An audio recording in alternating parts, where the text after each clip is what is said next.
حضرت ابو ہریرہ رضی اللہ عنہ سے روایت ہے کہ رسول اللہ صلی اللہ علیہ وسلم نے ارشاد فرمایا کہ میرا حوض مقام عدن سے لے کر ایلا تک کے فاصلے سے بھی زیادہ بڑا ہوگا، اور اس کا پانی برف سے بھی زیادہ سفید، شہد ملے دودھ سے بھی زیادہ میٹھا ہوگا۔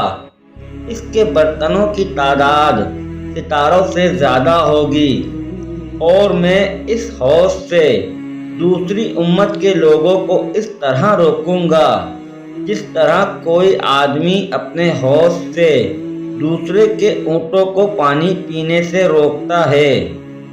صحابہ کرام رضی اللہ عنہ نے عرض کیا، کیا رسول اللہ صلی اللہ علیہ وسلم، آپ صلی اللہ علیہ وسلم اس دن ہمیں پہچان لیں گے؟ فرمایا، ہاں، تمہارے لیے ایسا نشان ہوگا جو باقی امتوں میں سے کسی کے لیے نہ ہوگا۔ تم میرے سامنے آؤ گے اس حال میں کہ وضو کے اثر کی وجہ سے تمہارے چہرے، ہاتھ اور پاؤں روشن اور چمکدار ہوں گے۔